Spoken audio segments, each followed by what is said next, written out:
Միավարակը ունի 4 փուլ։ 4-րդ փուլը ձեռքբերովի իմունիտետի անբավարարության համախտանիշն է եւ այս փուլում բերում է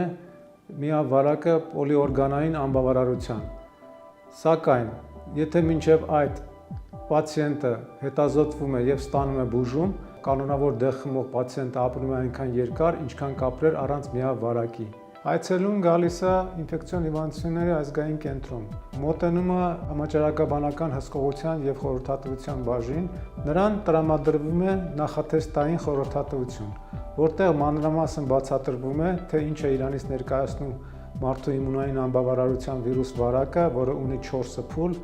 Նախատեստային խորհրդատվության ժամանակ բացատրվում է կլինիկական փուլերը, փոխանցման ուղիներն է պարզվում եւ դրանից հետո անձը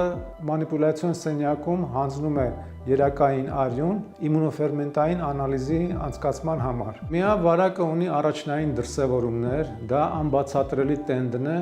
որ չի հասկացվում, թե ինչից է ջերմությունը բարձրանում եւ իջնում։ Լիմֆադենոպաթիան է, դա ափշային հանգույցների մեծացումն է պարանոցի հատվածում, անրակի շրջաններում,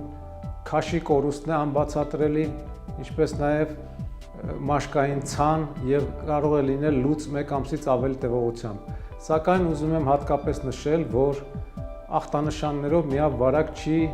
ախտորոշվում, այլ ախտորոշվում է միայն լաբորատոր հետազոտության միջոցով։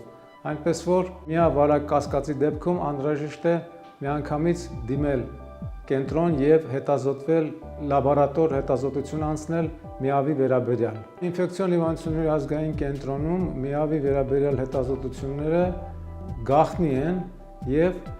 եթե ախտորոշվում է միավարակ, ապա պացիենտը ստանում է համաճարակաբանական համար, էպիդ համար եւ այսուհետեւ նրա անուն ազգանուն հայրանունը չի հոլովում, այլ